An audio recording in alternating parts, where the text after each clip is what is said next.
Let's give a clap offering to the Lord for Brother Kid, our host here. Alam niyo, sa totoo lang, hindi yan yung gusto niyang gawing intro eh. Sabi ko sa kanya, simplihan mo na lang, tapos lahat ng mga laman, asar. Boss kasi namin si Kid sa Singles Ministry ng Alabang District. Friends, I want to start with this question. Is this an awake church? Parang, is this an awake church? Yes, diba? One more time. Is this an awake church? So let's see if this is really true. When I say God is great, say don't hesitate. God is great. And brothers and sisters, we will not hesitate to receive the word of God today in this talk and in all the talks that you're going to have in this conference. So I would like to begin by asking you to give the Lord a clap offering for being here. Marami pong salamat, Lord, na nandito ho tayo, na nag-leave ho tayo sa trabaho, Diyos ko, para makarating ho dito. Okay. Siguro ang iniisip nyo, mga kapatid, ay, ang social naman ng The Feast ngayon. Aba, ang kinuha nilang speaker sa breakout session, yan yung sa Showtime, di ba? Si Itchy Worms, di ba? At para mapatunayan na talagang kamukha ko siya, tinan nyo yung next picture. Talagang di mo malaman sino yung Itchy Worms. Tapos yung nagfo-photobomb, kamukha din namin, di ba? Pero alam nyo ho, yung mga youth ngayon sa The Feast, iba rin naman ang tawag nila sa akin. Ask me what? Si Ninong Rai. Yan rin ang tawag sa akin. Nagluluto daw ho ako. Pero may isa pa akong role. Ilang beses na rin ho akong tinawag sa The Feast na may nagmamano sa akin. Tapos sinabi, hello po, Father Albert. Di ba? Ako po yung stunt double ni Albert Garong ho. Di ba? Yun. Pero hindi po, no? I am not Jugs Jugueta or Albert Garong or Ninong Rai. My name simply is Louie Julian. And yes, as was mentioned by Kid a while ago, my day job is that I'm currently a faculty member at the Department of Theology here in Ateneo. But by the grace of God, I'm also the head of the Singles Ministry of Feast Alabang Northgate. Who here's from Feast Alabang Northgate? May taga Northgate ba dito? Yes. And actually, yes, on behalf of our brother builder, Brother Mike Vinas is over there, and of course, all of us from Feast Alabang Northgate, I would like to send you my greetings, our brothers and sisters in Christ, from many different feasts. And in fact, our community is so very nice to put snippets of our preachings on my Instagram, so if you'd like to follow that, it's also there.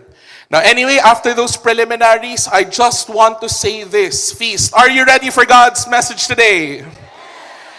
It's simply this. You are given the power of God. Say it. When you read that message, it seems very simple. And it's something that I'm sure one way or another you have heard before.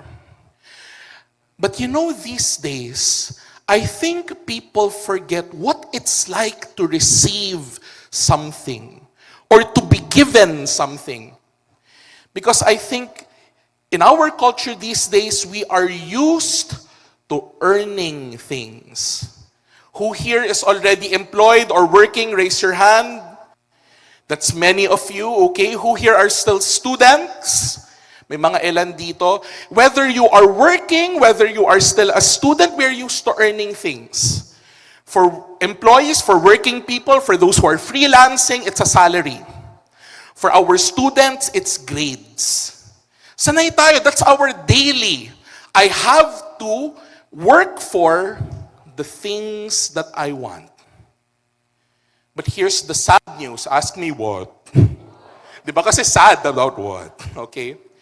Unfortunately, brothers and sisters in the Feast, I think we also have this idea that the most important things have to be earned. Even love. Diba?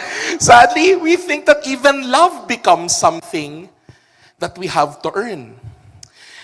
I deal with students, I deal with young people all the time. And it's true when they say that there is an increase in depression these days. And one reason for that is because they think they have to earn high grades to earn their parents' love. Yung mga iba, yung mga empleyado naman, they want to get promoted, so they have to earn their bosses' attention, and praise. Ganyan ho tayo. That even something as profound as love has to be earned. But there is good news, feast. Ask me what? Yan, masaya. Because here in the feast, we celebrate Christianity. We celebrate what the Lord Jesus has given us 2,000 years ago. And I really believe that Christianity is radical because it tells us that what is truly important is not earned but given. The things that are truly important, like God's love, these are things that we cannot even possibly earn, but they were given to us. Ika nga, it's something you get just by being you. Maganda sana yan, di ba? And I'm sure many of you have heard this before. But here's something I've also come to learn ministering to our singles and our young adults there at Feast Alabang Northgate. There are many people who would say that because of certain habitual sins, because of past mistakes, that they're not worthy of receiving God's love. May mga iba ganun pa nga yung parang ini-invite mo sa feast, tapos sinasabi, parang masusunog yata ako pag pumasok. Di ba naririnig natin yan? Maybe a number of us here, matagal nang ini-invite sa feast, pero ngayon lang kasi, for a long time, we were always hesitant thinking that we don't deserve to be in church. My friends, there is a name for that. There's a name for that feeling of unworthiness that we have. And I want you to remember this name because this is something that we will always have to battle throughout our lives. And the reason why this, what I'm about to show you, always wins, because we are unable to name it. What is it? It's shame. Say shame. Yon. And I like how you said it pababa. Shame. Kasi totoo. This is something we have to be worried about. One of my favorite definitions of shame comes from a person who I read in graduate school. Her name is Brené Brown. And the way that Brené Brown talks about shame is this, that shame is the intensely painful feeling or experience of believing that we are flawed and therefore unworthy of love and belonging. Now, shame can come from many places. But one place that shame always comes from is what I call a merit mindset. Say merit mindset. And a merit mindset is this whole idea that I have to keep earning the things that I want. Even love. So if I don't have love, maybe it's because I didn't earn it. I didn't work hard enough. I didn't get enough achievements. Di naman ako gwapo, etc., etc. All these things. But feast, ito ha, kung meron man kayong maibabaon sa talk na ito, kung meron man kayong maibabaon sa weekend na ito lamang. Please, feast. Being loved is not a salary you earn from the world, but the identity that you have in God. Exactly. Hindi siya sweldo, regalo, gantimpala, something you've always had just for being you. Eh bro, kahit na nahihiya pa rin ako puntang feast, nahihiya akong mag-serve, etc., etc. Nahihiya akong sabihin na Christian ako, nahihiya akong sabihin na nakikinig ako sa feast worship music. Nahihiya ako na nagbabasa ako ng didache everyday. Kasi ang kilala ng mga tao sa akin, makasalanan ako. Maybe you still feel that you are too sinful to be here. Friends, don't forget that love is not a reward for good people. It is a remedy for broken people. It really is. Meron na ba kayong narinig na ospital na tumanggi sa isang pasyente dahil sinabi ng ospital, ay, masyado namang sakitin to, di namin kaya to. Even the most sickly person, kahit stage 4 cancer pa yan, tinatanggap ng ospital.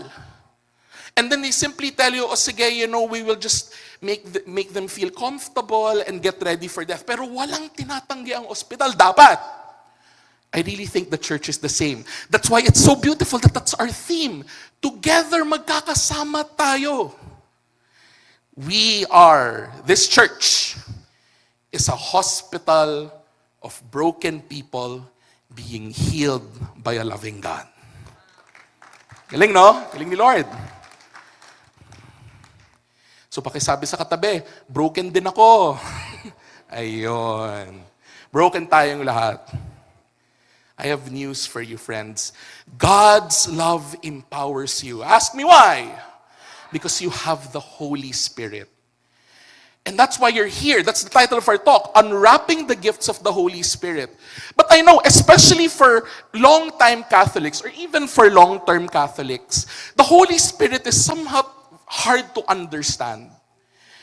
Mansan sinasabi lang, basta the Spirit will do this, the Spirit will do that. But for a lot of us, the Holy Spirit tends to just be a nice idea or some generic sense of power. If I were to teach you an entire course of on the Holy Spirit, isang semester tayong abot dito. Gusto niyo yan? Hindi. No, I know you wouldn't. So if there's one thing that I want you to remember about the Holy Spirit, and this is coming from the understanding of the Holy Spirit in the Gospel of Luke and in the Gospel of John, that the Holy Spirit is God's power dwelling in you personally and deeply. Of the Holy Trinity, the Father, the Son, and the Holy Spirit, the Holy Spirit is supposed to be the most accessible of the three. Because we say in baptism and in confirmation that you receive the Holy Spirit. Nasa'yo siya. You didn't earn it. Hindi siya sweldo. But it was given to you. Look at what Jesus said to the apostles at the beginning of the book of the Acts of the Apostles. This is what he says. But you will receive, let's read it. You will receive, hindi pa pala pinos.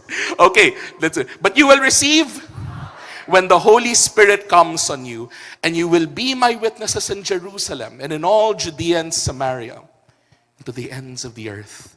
See, the way that the Holy Spirit is described here is the Holy Spirit is power.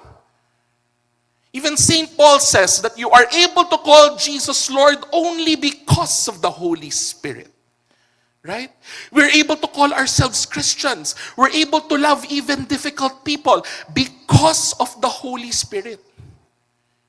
So wag natin ismulin yung Holy Spirit, mga kaibigan. Let's not shrink or diminish the power of the Spirit, because this Spirit is what enables us to do amazing, miraculous things. You know, here in the feast, I am happy to witness very talented people. Just this morning, puring-puri talaga ako sa prod team natin dito. Can you please give a clap offering to these people from the Feast Rizal? Yes, and it's amazing because, see, the kind of efficiency and patience and care that they get, I really think that's the Holy Spirit. If this were not a church event, feel ko susungitan nila ako. But see, I think it's the Spirit working in them, which is why they're so talented. Amen? Yeah, diba? Hindi sila sanay na, diba? Ganun sila. Okay, so please, tell the person right next to you, you are powerful. Okay. Now, I have something to share with you. And I haven't shared this before. Ewan ko kung maniniwala kayo. Pero sa totoo lang, health coach ako. Sama nyo naman, pinagtatawanan nyo. Health coach talaga ako. In fact, for this next thing, to emphasize me being a health coach, ito magpa-props ako. And for those of you who come from Feast Alabang North, you know I don't use props, but today we will use props.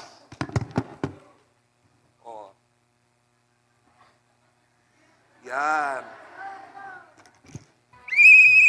Ayan, parang coach, di ba? So I'm going to be your health coach today. Ayan. Huwag niyo akong ipa-push up sa hindi yun kaya ko. But what do I mean? Because I'm going to tell you this. You probably know, brothers and sisters, that a healthy life requires proper diet and exercise. Natatawa ako sa diet. But it's true, right? In a physical sense, we know that if you want to live a healthy life, you have to eat well and you have to move well. Amen? But you know, as human beings, that you are not just body. You know what else you are? Ask me what? You are also soul. You have a soul. So in order for me to explain the power that you have with the Holy Spirit, think of this like a spiritual healthy lifestyle or spiritually healthy lifestyle. So here's what I'd like for us to do in this class. I just really have 3 quick points. Allow me to first share with you the gifts of the Holy Spirit, and here I'll talk about exercise. How to strengthen certain parts of our body. Sa mga nag-e-exercise dito, di ba, we focus on certain body parts during certain days. So, kunwari, Thursday is leg day. Ayaw ng mga tao ng leg day. Right? Or, sasabihin ng iba, oh bro, Friday, I'm just gonna work on my arms. Yan, may mga ganyan. Okay? So later, as I talk about the gifts of the Holy Spirit, think about it in terms of trying to exercise certain parts of your body. Then we'll talk about diet. Tatawa talaga pag diet, ano? And here we'll talk about the fruits of the Holy Spirit. What do we consume in order for us to really feel that we have the Spirit? And finally, just a quick word on how to live a spiritually healthy life. So, are you ready? Okay, let's go. Tatanggalin ko na to, mukha akong timang kasi. Diyos ko po. Yan. Friends, to show you the gifts of the Holy Spirit, this is, after all, a Bible lab class. So allow me to bring you to the scriptures. In Isaiah chapter 11, verses 1 to 3. Let's read this together because this is an after-lunch class. So this is our way of trying to keep alive. At some point, to keep you awake, magja-jumping jacks ako. Nako, kakayanin kaya ng stage. Let's read this together. 1, 2, 3, go. A shoot will come up. From the shoots a branch will bear. The Spirit of the Lord will rest on it. The Spirit of wisdom.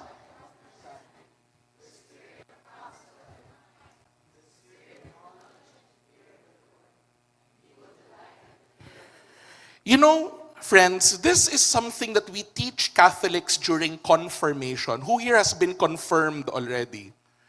Many of you.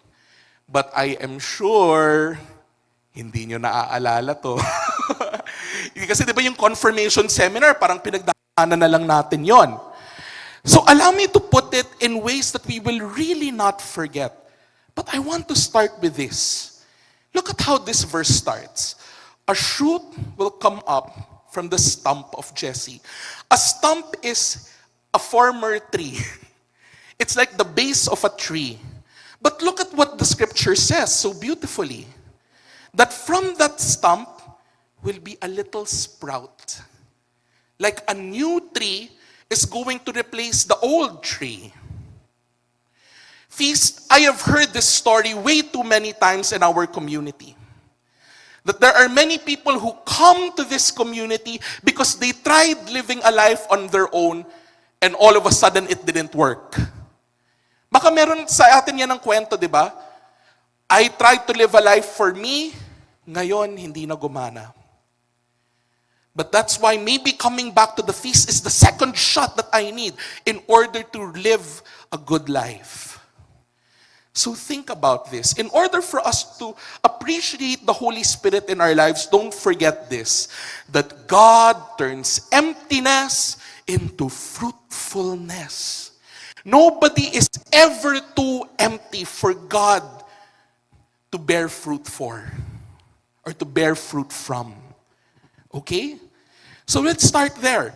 That the Holy Spirit really loves working in emptiness, in dead bones, in former lives, in all those things. Favorite ni Lord yan. Because just like the stump of a tree, the Holy Spirit is going to make something new out of your life. So what are the gifts of the Holy Spirit then? Remember this, that the gifts of the Holy Spirit were given to us to strengthen our natural virtues. Even outside of Christianity or outside of Catholicism, meron na tayong mga angking na galing, right? Natural virtues. You do not have to be a Christian to learn math very well, or to speak very well, or to play basketball, or to even be intelligent. But with the gifts of the Holy Spirit, lahat ng mga galing mo, kumbaga nagle-level up yan. It levels up in ways that we cannot possibly do on our own. But if you remember the passage, brothers and sisters, did you count how many gifts of the Holy Spirit are there? Oh, I'll tell you, it is 7. Pero here's something that I've come to learn about us Filipinos. It is hard for us to remember anything more than 3. So, here's what I will do. And my friends here from Feast Alabang Northgate know that this is my thing. I like dividing things into 3. Father, Son, Holy Spirit. Okay? And I'm going to do it with the gifts of the Holy Spirit. Na kahit 7 yan, we will still put them in 3. So, when it comes to the gifts of the Holy Spirit, this is how I intend to divide it. We have the head gifts. And in the head gifts, we have wisdom, understanding, and knowledge. So, exercise. We will exercise the head. Yan. And then we have the hands gifts. Counsel and fortitude. We will exercise our hands. And then we have our heart gifts. We will exercise our heart with piety and fear of the Lord. Are you ready to go through this? I'm sure you will stay awake, brothers and sisters, because the Holy Spirit is in us. Amen? Starting with the head gifts. So what are the head gifts? These are the gifts of the Holy Spirit that enlighten the mind. Enlighten the mind. Ay, sorry, nawala siya. One more time, say, enlighten the mind. We'll start with this. The first is the gift of wisdom. Now, what is that? Wisdom means seeing the world from the perspective of God. These days, and depending on your time and culture, the world teaches us many different things. Sometimes things that even contradict each other. So what are the things we hear? Diba? That's why I really like our new song, yung Who's With Me, correct, the brother? Diba? What's nice about that song, diba? Especially the first verse, it kind of reminds us about what the world teaches us. Just look out for you. Find your own truth, etc., etc. Kung ano-ano mga nandyan. Okay? But that's the problem with the world. The wisdom of the world is always changing. It's unstable. Hindi siya solid. Diba? But what does Paul remind us in 1 Corinthians chapter 1, verses 25? The foolish plan of God is wiser than the wisest of human plans. And God's weakness is stronger than the greatest of human strength. Alam nyo, yung mundo, feel ko mababaliw sila sa feast. Here's what I mean. The world will tell you, Besh, Saturday, Sunday, magpahinga ka naman. Diba? Unahin mo na muna yung sarili mo. It's okay to be a little selfish. And then you go to feast conference. And then you find that so many of our servants here have been here since 4 in the morning. Some servants have been here since the night before. Para mga baliw, mga siraulo. Ba't ka magle-leave sa work for church? Para mag-attend ng mga alive conference na ganyan. Crazy. But brothers and sisters, we don't see things from the perspective of the world. We see things from God's perspective. And from God's perspective, coming at 4 a.m. for a church event is beautiful. It is service. It is joy. Right? Being here is happy. Who here is happy? Raise your hand. Give the Lord a big hand because you're happy. So what is wisdom? Wisdom simply is this. Follow God even if it means going against the tide of the world. So that no matter what comes out on TikTok, no matter what comes out on Reddit, your life is going to be based on the solid Word of God. Not on the next trend. Not on the next post. Amen? The next gift, understanding. It means grasping the deeper truths of faith in all of its aspects. Now, on the one hand, yes, understanding is about being able to comprehend our faith. Because as you know, being Catholic, very complicated. There are so many things you have to memorize, ganyan. Brother Mike and I studied together in Loyola School of Theology. Laging dumudugo yung ilong namin, ganyan, pag nagbabasa ng readings. But, understanding is not just intellectual understanding, it's also affective understanding. It's understanding how to see a person's problems and how to see your own problems from the perspective of faith. That you cannot find in books, but you can find in relationships, that you can find in community. That's understanding. Because there is so much to learn about the faith from each other. Kaya pakisabi sa katabi, may matututunan ako sa'yo. Hindi lang puro kalokohan. Di ba? Here's the third, it's knowledge. Say knowledge. Now, knowledge is about judging correctly the things of God from the works of the evil one. Let me put it this way. I don't know if anyone here is or has a friend who is a jeweler. Yung alahero o alahera, I think that's what they call it. And a jeweler like this is someone who has a very sharp eye, that he can tell whether a certain stone is a real diamond or what we in Filipinos sometimes call yung puwit ng baso. Yung mga siyang, parang glass lang pala. Kala mo diamond, tapos ang mahal-mahal. Pero puwit ng baso lang pala. Knowledge is just like that. It's having that divine instinct that whenever you see something in the world, you can tell whether it's really from God or just the works of the evil one. Somebody who can catch a fake. Because you know God so intimately, you will be able to find God in this world. You can tell whether it's truly God or if it's just the enemy deceiving you. Yung isa sa mga, I won't know if it's a concurrent talk, but one of the talks that we have here in the Feast Conference, and I know it's a popular one, magre-resign ba ako o hindi? O, di ba? It's a beautiful talk. But see, sometimes resigning could be freedom. And it could be the freedom that God calls you to. But maybe staying can also be the obedience that you need to follow. But the question is, in my case, what's God calling me to do? To stay and obey? Or to live in peace? With someone who has the gift of knowledge, it's easy to know what that is. Amen? So, are you still ready for the hands gifts? Next. And the hands gifts are the gifts of the Holy Spirit that guide our actions. Okay? So kanina, head. May kinalaman to sa how we perceive the world, how we think the world, how we see things. But the hands have something to do now with our actions and our decisions. Starting with the gift of counsel. Say counsel.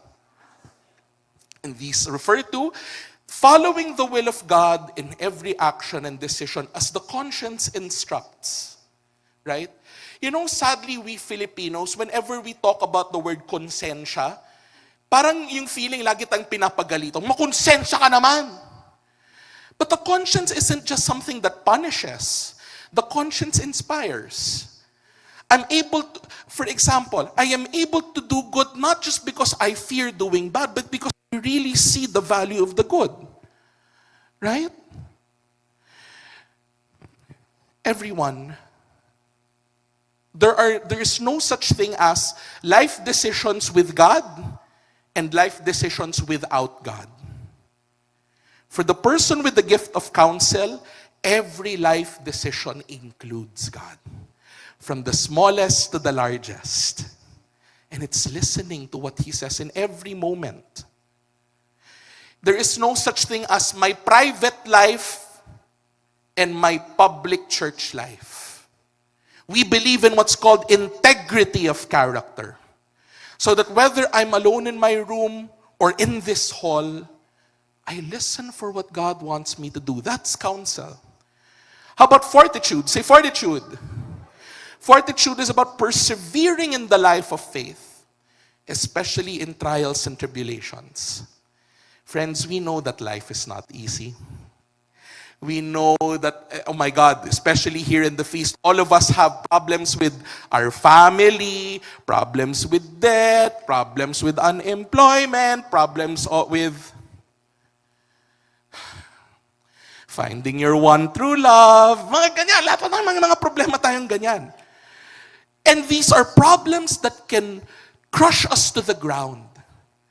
But perseverance is about the grace of moving forward. Moving forward. Because the cross is before you and the world is behind you. Patuloy lang. That's as the sign of fortitude. Patuloy lang. Ang hirap-hirap ng buhay. Pero patuloy lang. Magsaserve pa din ako. Pagod na ako pag Sunday. Pero patuloy lang. I'll still be part of my community. Fortitude. I believe that here in Feast Conference, there is no such thing as a weak person. Walang mahina dito. Lahat malakas. We are together and we are together strong. Amen? Exactly.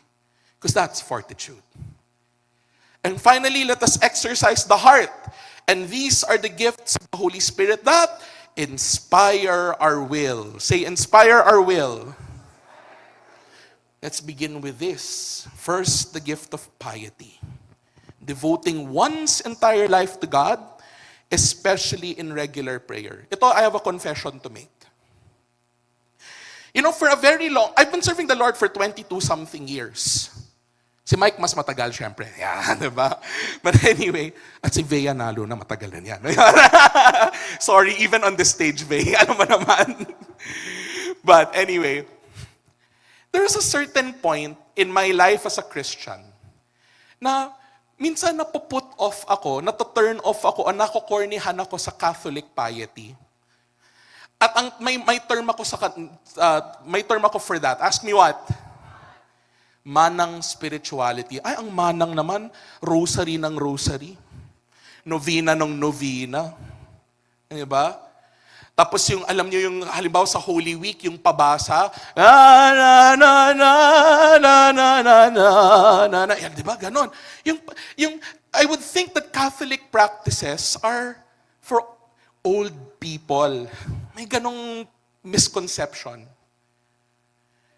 And then now, what am I doing? My 32 na po ako, no?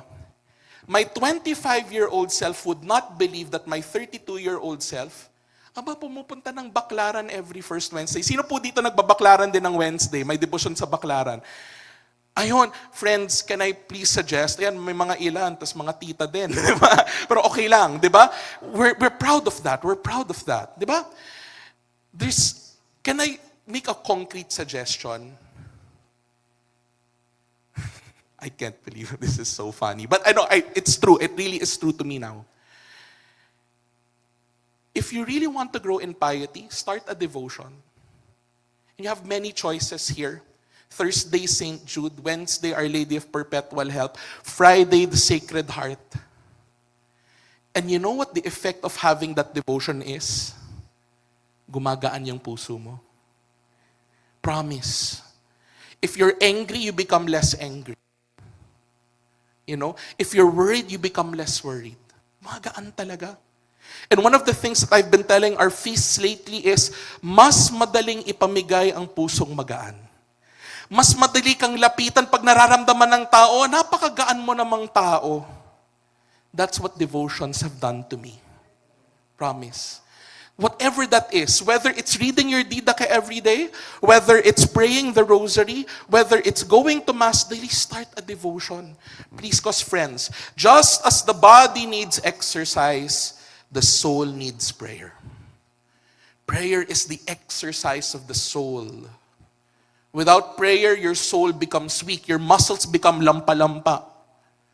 Am I making sense? So hindi tayo manang pag nagdedebosyon tayo. I think we will really form a strong bond with God and our heart will become light if regular prayer becomes part of our schedule. Please please, let's start praying regularly. Prayer doesn't just happen in worship. It happens inside your room as well. Finally, fear of the Lord. Now this might sound a little weird. Because isn't the Lord supposed to be loved, not feared? But let's be clear. The fear of the Lord here refers to respecting and revering God with tender love, not servile fear. Here's another way to put it. The fear of God is the fear of hurting a loved one rather than a fear of offending a boss. Ang takot ako kay Lord kasi baka magalit siya sa akin, baka kidlatan ako. That's not the fear of the Lord. The fear of the Lord is I love Him so much, so I don't want to disappoint Him.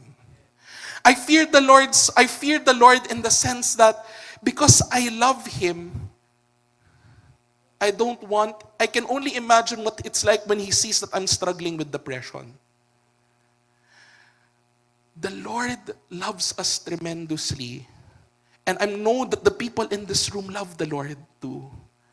Pero gano'n naman tayo, di ba? When we love a person so much, ayaw natin silang masaktan. It's the same thing with God, brothers and sisters. The fear of the Lord is not the fear of a servant. It's the fear of a loved one. So again, summary. Sa mga nagpipicture dyan, here we go. So the gifts of the Holy Spirit are, head, it is, let's read it together, wisdom, understanding, and knowledge. How about hands? And how about heart? Remember what I said at the beginning of this, that the gifts of the Holy Spirit were given to us to strengthen our natural virtues. The gifts of the Holy Spirit you saw a while ago, I think will make your own human habits a whole lot better. Because this is a class, and it's a habit for me in Ateneo whenever I teach a class to give my students time to talk to each other. In the Feast Alabang Northgate Spirit, allow me to ask a minute mingle question. So, ibig sabihin, can you please talk to your seatmate for about 1 to 2 minutes, okay? And I want you to answer this question. Of the 7 gifts, what gift of the Holy Spirit would you like to strengthen in your life? Ano sa palagay mo yung kulang? That hopefully during feast conference, you can pray to the Lord that He would strengthen this gift. So can we have it on screen? Again, the minute mingle question is, what gift of the Holy Spirit would you like to strengthen in your life? I'll give you 1 to 2 minutes. Please talk to your seatmate. Go! Let's play some house music. Let's go.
One more minute.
Okay?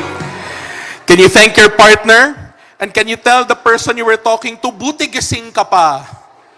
Amen. But you know, thank you. I can see you from here, and from as far as I can tell, walang tulog. Wow. So give yourselves a round of applause. Ang galing nyo. Kahit after lunch yan, gising na gising pa tayo. Did you learn something? You're gonna learn more. Allow me to share this to you. Meron silang kasabihan, mga kapatid, mga kaibigan, that you are what you eat. Can you say that?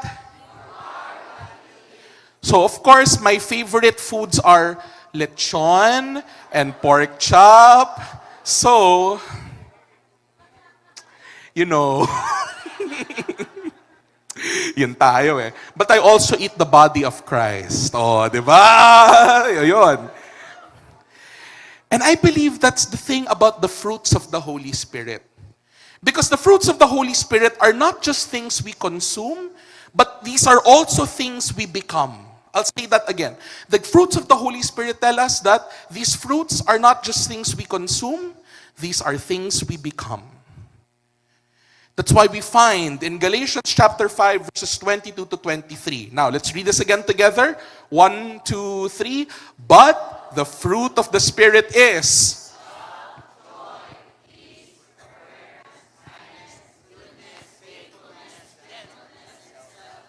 Very good, children. Wonderful, yeah. So what are these fruits of the Holy Spirit? What are they? Remember, brothers and sisters, that the fruits of the Holy Spirit are signs of the divine presence manifesting in your life. Di ba, one of the things that we often ask is, paano ko nalalaman kung gumagana itong program na ito? O yung cellphone na ito, o yung laptop na ito, paano ko nalalaman na gumagana? It's the same thing with us. How do I know that I have the Holy Spirit? Well, ask yourself, do these fruits of the Spirit that you just read, are they in your life? So what are the fruits of the Holy Spirit? No, mabilang nyo ilan yan? That is 9. Oh, but again, tayo mga Pinoy, we don't remember things beyond 3. So, hinati ko uli sa 3. Okay. Start, and ito with the fruits of the Holy Spirit, para siya yung mga totoong fruits na meron siya mga health benefits. O, di ba? At may kinalaman yung mga makikita yung fruit icons kasi they really have benefits. Starting with, for example, energy. What are the fruits that give us energy? These are love, peace, and joy. Mga pampagana yan. Then we have fruits that give us resistance against diseases. That's why we have oranges. Patience, faithfulness, and self-control.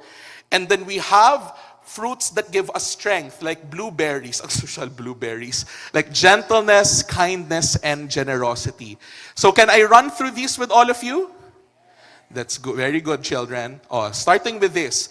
What are the energy fruits? These, I believe, are the fruits that motivates us to live each day. So when you look at these fruits of the Holy Spirit, these are the things that make us wake up in the morning and go live a good Christian life. Starting with the best fruit of them all, it's love. And what you're going to notice here, I'm not going to give you definitions. I'm going to give you questions so that you can examine for yourself if these things are really in your life. So for the case of love, the question is, do I seek the good of the other? Please, let's not forget, that's the real definition of love. Hindi yung definition of love na alam nating mga Pinoy, yung love, soft as an easy chair. O, wag niyo nang sabihin yung after that, di ba? Alam niyo yan, di ba? But no, what is love? It's to will the good of the other. Alam mong loving person ka, pag lagi mong inaalala yung kapakanan ng ibang tao. For others, that's so natural.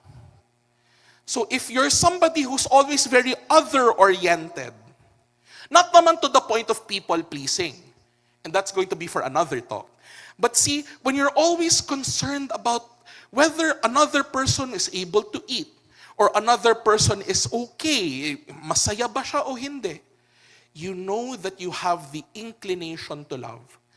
I hope that becomes our daily reason for living. I want to love today. Lord, let this be our prayer, our prayer every morning. Lord, teach me how I am going to love today. Always. Next, peace. Can you say peace? And the question for peace is my life in harmony with God? Because peace here does not simply refer to the absence of war or the absence of conflict, because we know that from our own context. Wala ngang conflict sa bahay, pero di naman kayo nag-uusap. Diba? Keeping the peace sometimes just means keeping silent and ignoring each other. But it's not the peace that Paul is referring to here. As a Jew, I think Paul is referring to peace as shalom. And shalom means harmony. That your life is aligned and attuned to God. That when you look at your life, things are falling into place with God. So to be at peace really means that, when I look at everything that organizes my life is not just reacting to things. My life is centered on God and what He wants me to do. Peace. And here, I'll spend a little bit more time talking about joy. Say joy. And joy answers the question, am I centered in Christ in good and bad times? I love this fruit. So I'm going to say something more about it. Okay. What is Christian joy? Allow me to show you this. Before it was a game show, it was first a medieval symbol. What am I referring to? I'm referring to the Wheel of Fortune. And Brother Mike, what's the Tagalog of Wheel of Fortune? Joke lang. It's Gulong ng Palad. Di ba may movie na, Gulong ng Palad, Wheel of Fortune. See, can we keep the Wheel of Fortune there muna? Look at this. In medieval symbolism, you have the top of the Wheel of Fortune, you have there a king sitting. But as the wheel turns, the wheel is going to turn like that, clockwise. What do you notice? The king is starting to fall, the crown's falling, and when he reaches the bottom of the wheel, he just becomes a regular slave. And then the wheel will keep moving, moving. He will rise up again and he will become king again. Because that's what they say about the Wheel of Fortune. Ganyan ang sabi nila tungkol sa gulong ng palad. Minsan ikaw ay nasa taas at minsan nasa baba. Na para sa atin, the quality of our life depends on whether you are on top of the world or bottom of the pit. Right? My life is happy when I'm on top. But we don't have any control in the Wheel of Fortune whether you're on top or bottom. See, here's what I've learned about the Wheel of Fortune. That in the Wheel of Fortune, you can easily lose the things that make you happy. Ask me why. Because you're living on the edge. You're living on the edge of the wheel. And when you're on the edge of the wheel, you think that the quality of your life will depend on whether you have a good day or a bad day. But we know from our experience that you do not have control whether you have a good day or a bad day. Sometimes bad things will just happen. Sometimes when you're lucky, good things will happen to you too. But we're Christians. We do not operate on luck. That's why a counter symbol of the Wheel of Fortune, you know what it is? And some of you have been in churches where you see this. It's the stained glass rose window. And do you ever notice that in the wheel of, in this, the person is not on the edge. This person is not just reacting to whether or not the wheel is up or down. The person is at the center. The center of the wheel. Because when the wheel moves, whether you're up or down, the center remains the same. Ganda, di ba? So what is joy? Ask me what? Joy is about being centered in Christ rather than living on the edge. Ganito yun. Right? Whether you have a good day or a bad day, if you're centered in Christ, you will always have joy. There is a difference. It's another talk, but I'll give you the quick summary. The difference between happy and joy is this. Happiness is just a positive but fleeting emotion which reacts to good things. Yung feelings, they pass. But joy is a conviction, not a feeling. Joy is that abiding sense of peace. Peace. That whether I'm on top of the wheel or whether my life is on top or at the bottom, I'm situated. Hello? I am situated in the center. That's what we say, I'm feeling centered today. Kahit patong-patong yung utang ko, kahit may problema sa pamilya, I feel like I'm at the bottom of the wheel. But no, I'm at the center where Christ is. So I hope joy motivates us every day. Next, the fruits of resistance. Say resistance. And these are the fruits that protect us from all kinds of spiritual diseases. Starting with the fruit of patience. Nako, who here has struggles with patience? Marami, Diyos ko. So see, here's a question for patience. Am I calm amid processes and setbacks? Tayo ngayon kasi gusto natin kaagad. Gusto kong magaling na ako agad. My students are like that. Hindi sila sanay na bumabagsak sa quizzes at nag-i-improve. Gusto nila 100 na agad. But I always tell students, learning is a process. Diba? Not a product. A product, you just consume right there at will. But processes take time. Even when it comes to being a good Christian, that's a process. So whenever we sin, yes, avoid sin, move forward, but make sure that your sense of sin doesn't turn into a sense of shame. Move forward. Repent. Say, oh, I fell again. But I will do better next time. I always tell my students, fall forward. If you're gonna fall forward. And be conscious about that. Because let me tell you this, brothers and sisters. The patience you have for yourself will also be the patience you give to others. So if you're impatient with other people, it's likely because you're not patient with yourself too. So be careful. Patience. Next. And this, my feast builder is very good at faithfulness. Say faithfulness. And the question here is, can I stay committed to my duties and dreams? You want to build a good family in the future? Invest in good habits today. You know, that's what I tell my friends. Alam nyo, wala pa akong asawa ngayon. Surprise, surprise. Pero gusto ko magkaroon ng asawa. Gusto ko rin magkaroon ng anak. But will I start becoming a good father and a good husband only when I have my wife and my children? No.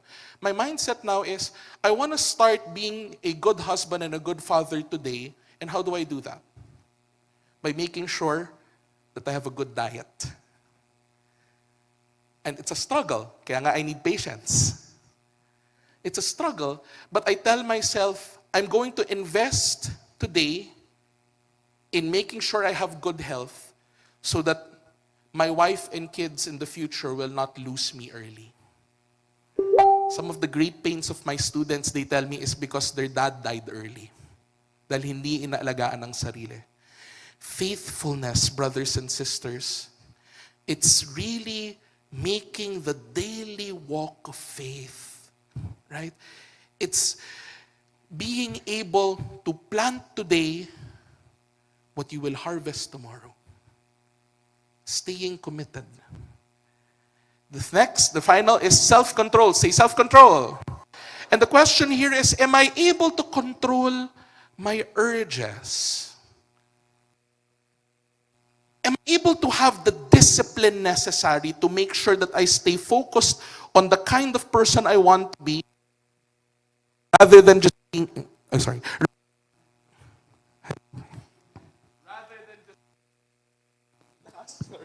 rather than just being impulsive, right? One big difference between a kid and an adult is a kid cannot control their impulses. You know that, right? Pag gutom yung baby, walang sasantuhin na oras yan. Kakain yan, magpapadede yan. An adult can wait. Brothers and sisters, if you are headed towards spiritual maturity, we have to learn how to wait, to control, and to say no when necessary. I want you to look at this slide, this current one we have on resistance, and see that, maybe show that again. Patience combats impatience or being impulsive. Faithfulness combats the spiritual disease of laziness or sloth. Self-control combats the spiritual disease of gluttony, lust, and all these gifts that are connected to an improper use of the flesh. These gifts are meant to strengthen you and keep you fast as you do the journey of faith. And are you ready for the last bit of gifts? Are you ready? Finally, strength. Say strength. And strength, the fruits that give strength are what sustain us as we transform the world for the better. Starting with gentleness. So, can I ask you, am I a light and pleasant person to deal with? Naku. Please, especially to the servants here of the feast, if you are the type of person that people are afraid of approaching on Sunday, you need to pray for gentleness. Because if people are afraid of you, people don't want to ask you questions, or they're afraid of raising concerns with you, that's a sign that you're lacking the Spirit. The Spirit is gentle. Please hindi naman masama maging mabait, hindi naman mahirap. I would even say that you will be good at gentleness if you are gentle even with difficult people. That shows spiritual strength. Next, kindness. Do I show genuine care and concern for others, especially the weak? And kindness comes in ways that are big and small. Opening the door for someone is kindness. Listening to someone with a very deep problem, even if you don't have time or energy, that's kindness. Kindness is lifting up those who cannot lift themselves up. It's not just being nice or non-threatening. It's about lifting someone up.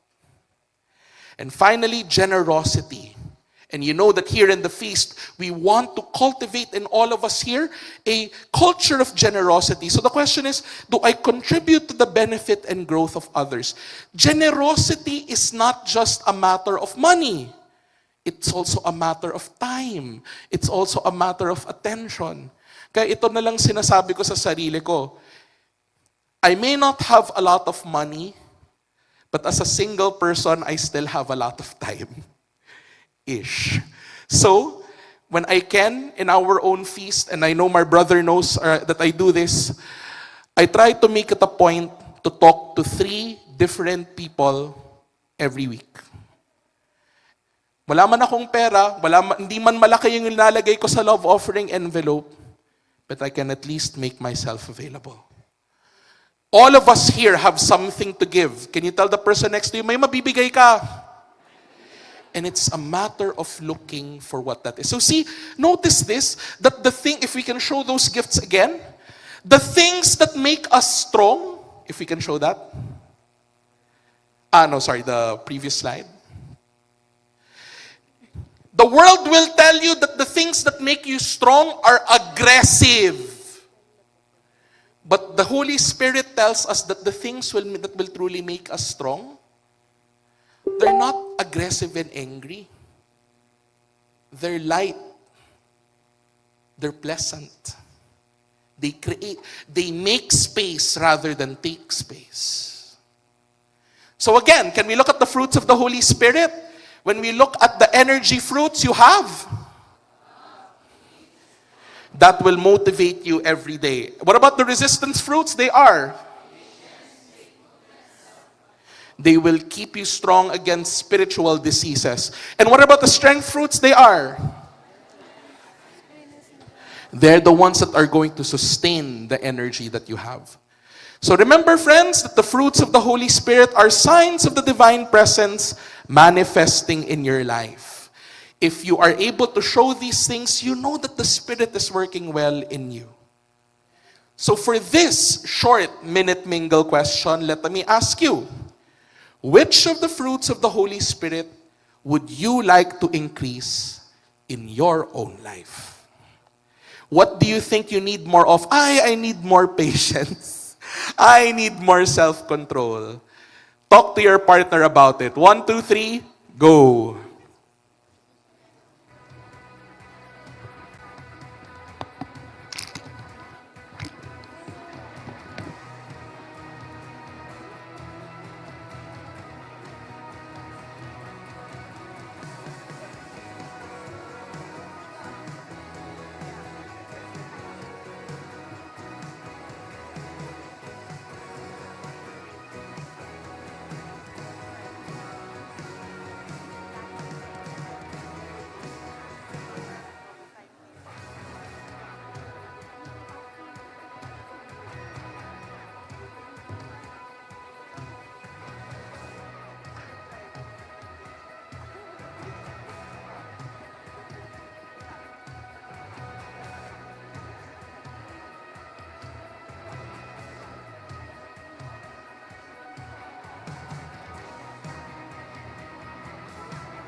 One more minute.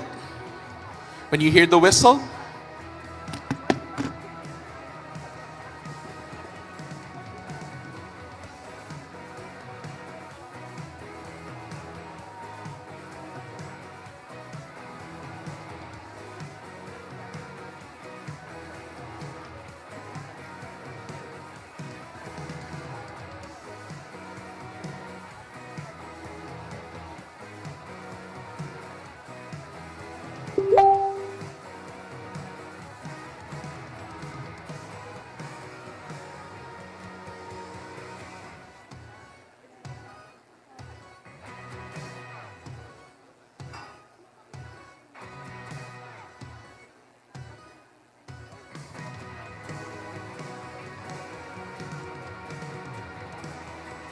ready to wrap up.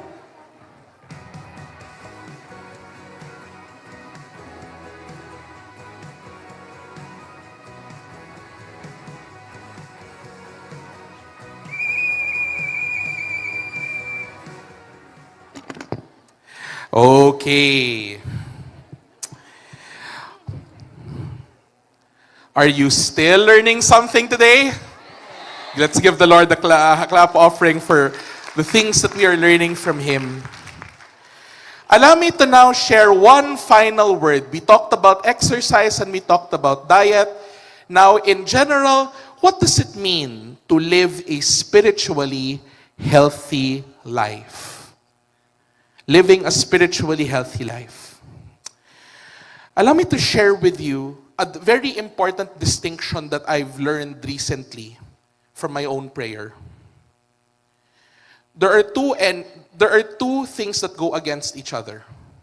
It's the Holy Spirit and your ego. And here's my definition of it. The ego is what I would call the God by me. In other words, the God I create. And the ego can go both ways. Okay, can we leave that slide there? There are two kinds of ego. There's ego arrogance and there's ego insecurity. Ego arrogance is ego as we normally know it.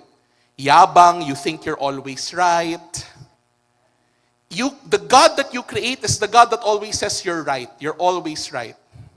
And in that picture, you're the one who's really God. Ikaw. But ego insecurity is an ego we don't often notice. And ego insecurity is when you think that you are always wrong. Right? Lahat ng ginagawa mo, mali. Lahat ng mga tao, iniiwanan ka. Lahat ng mga, di ba? You'll never amount to anything.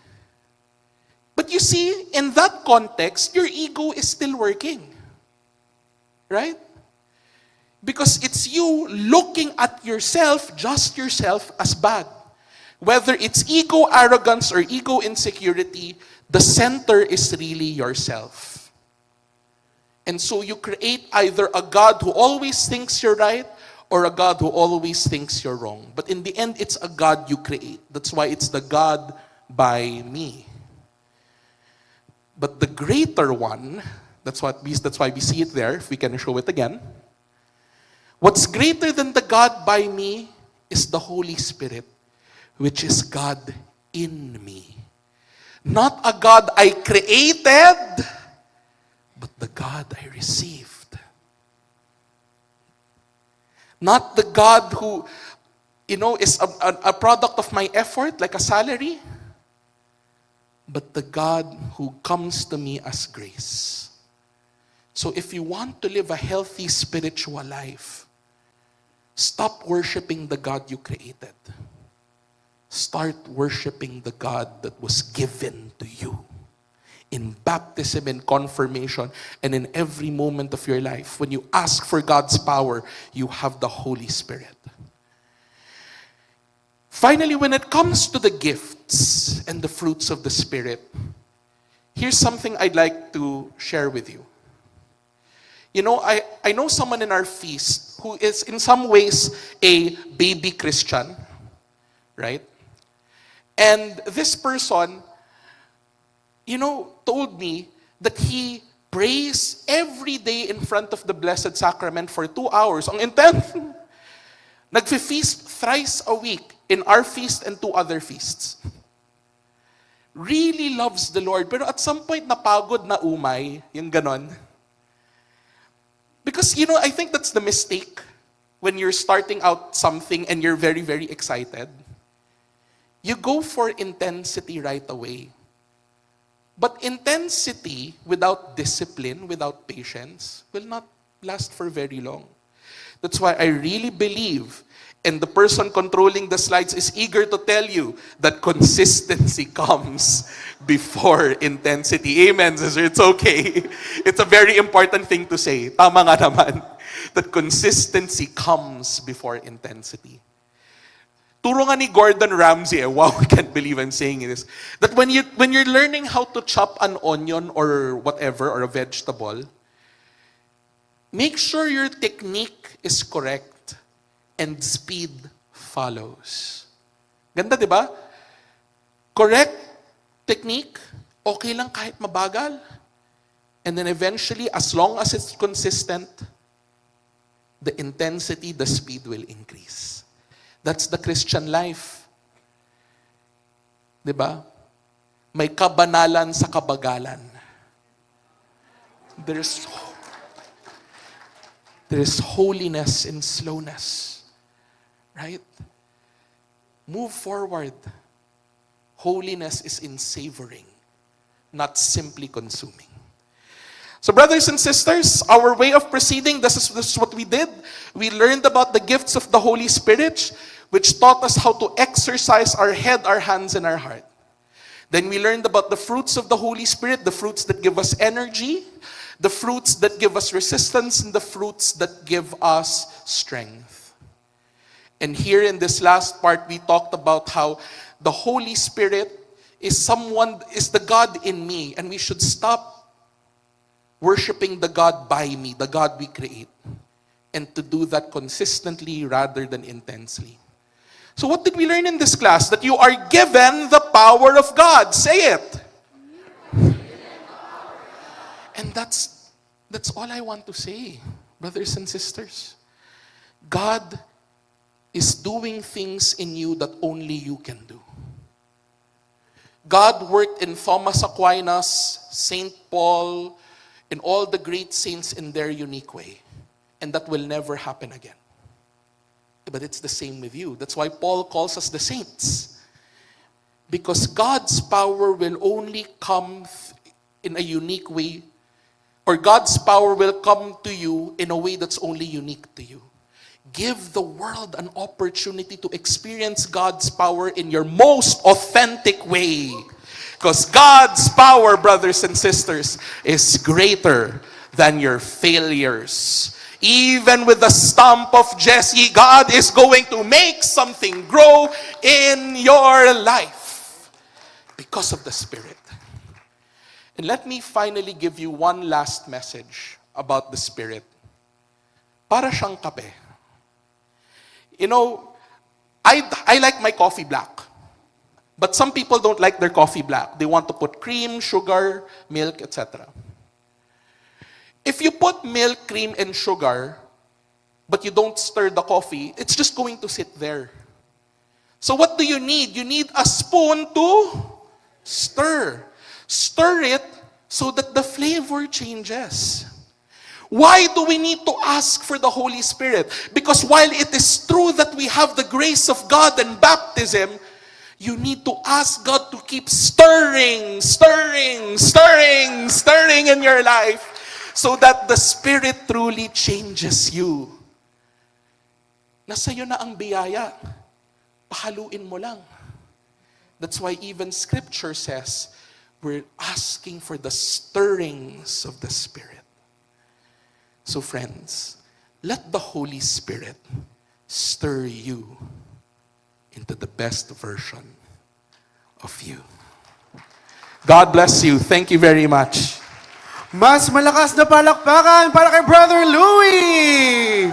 Grabe, brother! Ayan, thank you so much. Now, we want to take this time for more questions. I know, ang daming mga naantig. Tama po ba? Diba? Ang daming mga nabuhayan na you want to open the floor for some questions. Sino po dito yung may mga tanong? Ayan, madami ba? Naku, dahan-dahan, dami, isa-isa. Okay, sige. So maybe we're still mustering the courage to ask a question. Ako po may tanong. Okay, so if you ever have a question, lapit lang po tayo sa ating mga servants over there. But Kuya Louie, ito po, no, may nagsabi ng tanong sa akin. Kuya Louie, how do we exercise the power given by God in the comment section? Ayun. In the digital age na puro comments, puro blank profiles, how do we exercise love, joy, patience? People, one time-tested piece of advice both in the secular and the spiritual world is this. Choose your battles. Choose your battles. Amen. Kasi kung palaaway ka, I think that is not a sign of patience. You don't have the fruit of patience. You don't even have the gift of fortitude. Kasi for you, you just want to react and react and react. People, there are better ways to express righteous anger than just Facebook. These days, there are so many reasons for us to get angry at society, etc., etc. Why don't you use that anger more proactively? Right? Why don't you, instead of using that anger to simply tear someone down, why don't you build your community up? Right? The energy that you could have used to create a new enemy on Facebook, used to create a new friend in the feast. One of the beautiful things about the feast, and we were saying this in the previous talks, the feast is a place where people of different political views can form friendships. Kaya kung masasabi mo na, uy, Team Pink ako, pero was able to make a friend from someone from Team Red or Team Green, you know what that is? That, I think, is the gift of wisdom. Amen. That, for me, you're seeing things from a different perspective. And that's love, too. So please choose your battles. And one thing that you'll find is that the Holy Spirit doesn't want you to fight. The Holy Spirit wants you to love. Diba? Amen. Choose your battles. Choose your battles. Yun. Any questions from our audience? Question. Ayan, sige. Nako, Brother Louie, parang they're still digesting, no, what you told them. Eto, mayroon pa ako isang tanong. Single ba talaga ako? Oo nga. Joke lang. So, tanong ko po, ano pong number ninyo? Hindi, joke So, lang. 093. ayan na. Okay, so, nabanggit niyo po, no, there's exercise and diet. And for most of us, ang aming gym and restaurant, no, yung pinupuntahan, ay the feast. But there are some here who, sadly, wala pong oras makapunta other than the feast schedules. Saan kami pwedeng pumunta if we cannot go to the feast? Okay, I think that answer has two parts. The first is, thank God that there are many accessible ways for us to connect with the Lord.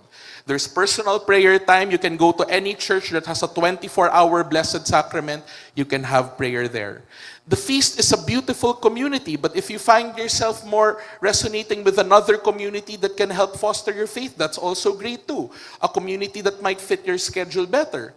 So believe me, one great thing about our social media world is that faith materials and faith communities are way more accessible than they used to be.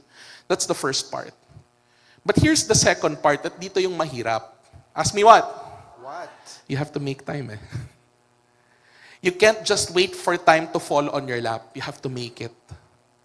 Di ba, ganun na naman tayo. Sinasabi ng mga fitness coach yan eh. Di ba? If you want to exercise, you really have to set time for it eh. And the time doesn't have to be so intense, you know.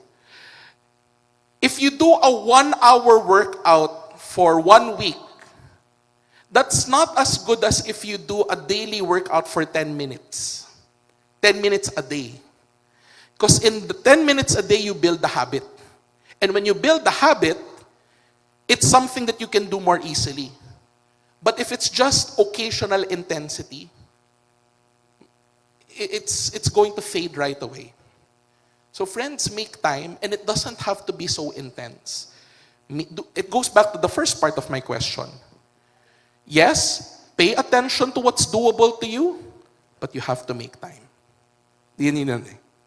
Availability, but you have to make effort too. Amen. Consistency over intensity, right? Once again, Brother Louie Julian, palakpakan po natin siya. Now, are there any other questions? We have one at the back. We have here Ayan, po at the meron back. po. Go ahead, yes. Hello. Hi, Bro Louie. Yes. This is Bea from Feast Alabang Northgate. Hi, Bea. Hello. Hi. Saan ka? Hindi ko mahanap. Saan siya? Andito sa dulo. Hi, hello. Hello, Bea. Yes, hello. Ayan. So I'm sure you have people you care about or people you have authority with being as a professor or as a light group head. So there could be moments na, as I mentioned, you truly care about the person, but you have seen them engaged in activities or attitudes that hinders the Holy Spirit to truly work in them. So, paano ba yun, Bro Louie? Pagpipray na lang ba natin sila? Or do you inspire them to, allow the Holy Spirit to dwell in their lives too? You know, Bea, for that question, there are two words that come to mind. You have to be subtle, but you also have to be strategic. Subtle and strategic. But before I get to that part, let's be careful, no? I get the heart of your question, Bea, and it's a beautiful one. But remember that one thing I hope we can learn is to avoid attaching the word lang to pray. Pray na lang, hindi natin linalang ang dasal. That's the foundation. That's us talking to God, God, tell me what I'm going to do with this person. So that's the basics. Now, going back to subtle and strategic, here's what I'd like for us to do. I think it's important for us, especially you mentioned, Bea, in an LG context, to form relationships and friendships. Establish trust first, and when you have that trust, then it will be easier for you, and this is the strategic part, to encourage a person to conversion, right? Because when that person feels that you really mean the best for them, and they're not just some project you have to work on, they're not just an agenda you have to fulfill, then they will feel that you really want the best for them, and it will be easier for them to change. So be strategic, form the friendship first, and when that friendship is deep enough, it's time to slowly learn your timing, have the tough conversation, which we have talks for, by the way. But can I also both give you all a reality check? The reality check is that no matter how subtle or strategic or prayerful you are, some people will just have a difficulty changing. My philosophy professor used to say, you can only help someone see, but you cannot see for them. You can always fly with them, but you can never fly for them. Di ba? So, if you've done everything you could in gentleness and in firmness, and you've prayed, and they still don't change, continue to love. And pray more intensely. That's why wag natin ilang yung prayer. Pray more intensely that the Spirit will do His work on that person. It's saying, Lord, alam mo, I've done all I could. Maybe I'm just one part of the process. But the one to complete this process will be you. Yun. Sana nasagot ko, Bea. Thank you very much. And good to see you. Liel, are you there also? Hello. Yes, Ni-name yes. drop. Thank you. Thank you. Amen. Thank you, Bea, for the question. Thank you, Brother Louie. May mga pahabol po bang tanong? Meron. Going once. Twice. Yan, meron na. Left side. There. Humahabol si Ma'am. Yes. Hello, sis. Yes. Hi, Len Fernandez po, Hello, Rizal District. Yes. Tanong ko lang po, clarify lang po. Yung lahat ng gifts po, nasa atin na. Easter lang. So pagka po, meron po tayong Jesus Encounter, yung sinasabi po na, ask for the gifts of the Holy Spirit. So, lahat ba yun na-ask ko na agad or isa-isa lang? Parang gano'n. Ano Yes. ba yun? Asking pero steering. Ano po ba yun? Yon. Ganito po yun, no? There are many ways that the gifts of the Holy Spirit are treated in Scripture. In fact, if Mike is still here, I'll tell him, oh, Mike, ito na. Because as I was preparing for this talk, I was thinking, should I talk about the gifts of the Holy Spirit in Isaiah or the gifts of the Holy Spirit the way that St. Paul put it in 1 Corinthians chapter 12?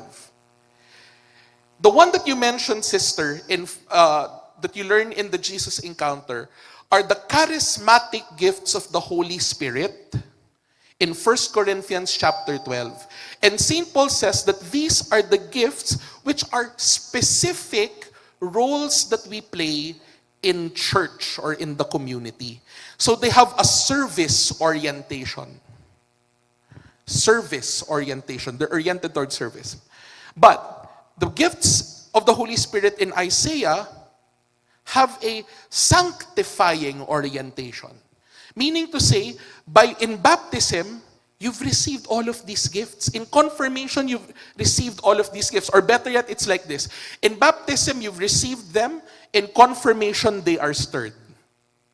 Ganon, di ba? Or whenever we have JE, it's stirred. So, this distinction is simple.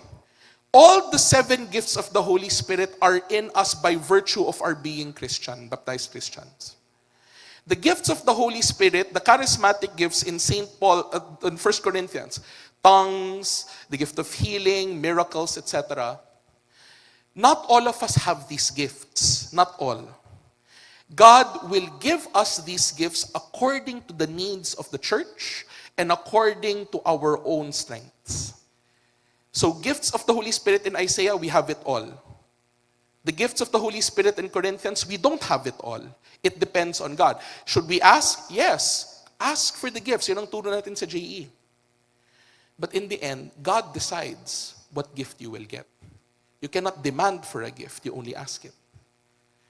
But in the end, what the Gospel of John tells us is the Spirit breathes or moves as it wills or as He wills. So even if we have this list, in the end, the Holy Spirit can give us gifts that are not on this list. The Holy Spirit will give gifts that are unique to your person. Yan ang kagandahan. That was what the last part was about. So, sister, we have all of these gifts. The charismatic gifts that will depend on how the Holy Spirit thinks you should best serve the church.